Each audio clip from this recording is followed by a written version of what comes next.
एक तो आज हमारे अमित शाह जी आ रहे हैं, गृह मंत्री भारत सरकार। आने पे तो स्वागत है। किसी प्रदेश में कोई जाते हैं गृह मंत्री, प्रधानमंत्री, तो उम्मीद करते हैं कि कुछ अच्छे फैसले करके जाएंगे। पर मैं उनसे मैंने एक्स पे लिखा भी है, आप देखिएगा उसको। मुझे बहुत दुख है कि जो कन्हैयालाल का हत्याकांड हुआ था वो बहुत ही ऐसी घटना थी जिसने पूरे देश को हिला के रख दिया था। जिस रूप में मारा गया था उसको, जिस रूप में मारा गया था, वो ऐसी मानवीय घटना थी। और हमने 4 घंटे में मुलजिम को पकड़ लिए, 4 घंटे में। और फिर भी केस ले लिया NIA ने, नेशनल इन्वेस्टिगेशन एजेंसी ने। हमने कोई एतराज़ नहीं किया, उसी रात को ले लिया केस, क्योंकि वो राष्ट्रीय एजेंसी है, हो सकता है उसमें कोई और एंगल हो, तो हमने एतराज़ नहीं किया। और उसके बावजूद भी उस केस को आज तक वो 3 साल हो गए हैं। NIA कोर्ट जो है वहाँ पे कोई जज बैठती नहीं है, खाली पड़ा रहता है। आज तक बयान NIA करा नहीं पाई उस केस के अंदर। परिवार और प्रदेशवासी न्याय मांग रहे हैं, कब मिलेगा न्याय उनको? क्योंकि वो घटना खाली परिवार की नहीं थी, पूरे प्रदेशवासियों की थी। चाहे कोई जाति धर्म के लोग हो, सबको उस घटना ने बहुत पीड़ा पहुंचाई। उसका जवाब इनके पास नहीं है। और चुनाव में हमारे खिलाफ में मुहिम खड़ी कर दी। हमने तो देखिए उनको अरेस्ट कर लिया, और सरकार क्या कर सकती थी। हमने दोनों बच्चों को नौकरी दे दी, 50 लाख का पैकेज दे दिया। पहली बार आज़ादी के बाद में किसी को इतना बड़ा पैकेज मिला है, तो वो कन्हैयालाल के परिवार को मिला था। फिर भी चुनाव में इसको मुद्दा बनाया गया हमारे खिलाफ में, और उससे हमें नुकसान भी हुआ। वो ऐसा मुद्दा था मार्मिक, झूठ बोल बोल करके कि 50 लाख दे दिए मुस्लिम को और 5 लाख दे दिए कन्हैयालाल की फैमिली को, हिंदू को। इतना बड़ा झूठ कोई बोल सकता है क्या? इतना बड़ा झूठ। और बोलने वाला अमित शाह जी भी थे मुख्य रूप से। और पूरे प्रदेश के अंदर ये बात फैल गई कि वास्तव में 5 लाख 50 लाख हिंदू मुस्लिम को। आप बताइए, हमें चुनाव हारने में ये भी बहुत बड़ा एक कारण था हमारा, जिसमें लोगों को गलतफहमी हो गई। इस प्रकार से हिंदू मुस्लिम भी किया गया, प्रदेशवासी कभी माफ़ नहीं करेंगे।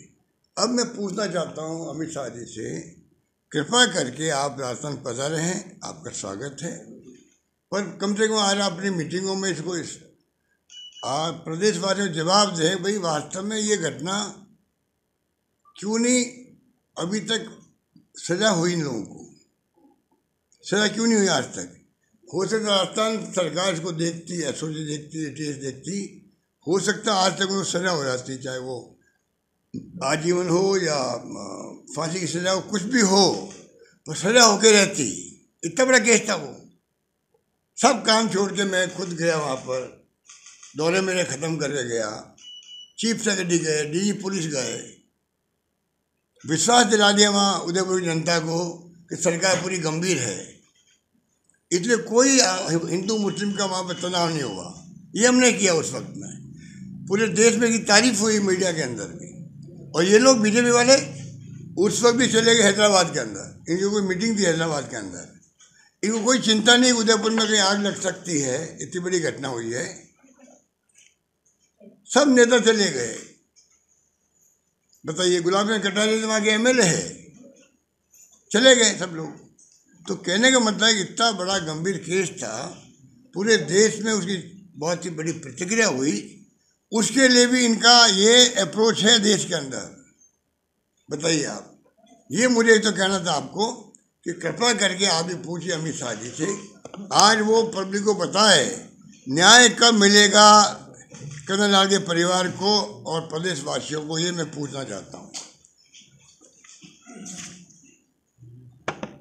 3 वर्ष हो गए। 3 वर्ष किसे कहते हैं? अरे 6 महीने में फैसले हो जाते हैं कहीं तो।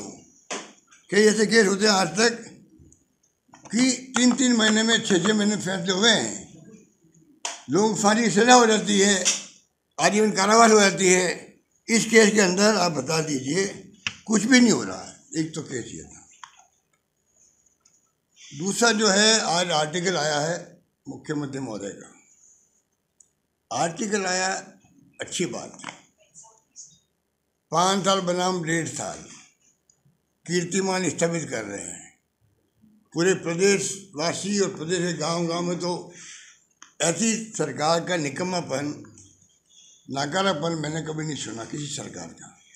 सरकारें बीजेपी की रही है, सरकारें राजस्थान में कांग्रेस की भी बनी है, बीजेपी की भी रही है। इतना निकम्मा नाकारापन मैंने कभी देखा नहीं, और इतने कम समय के अंदर।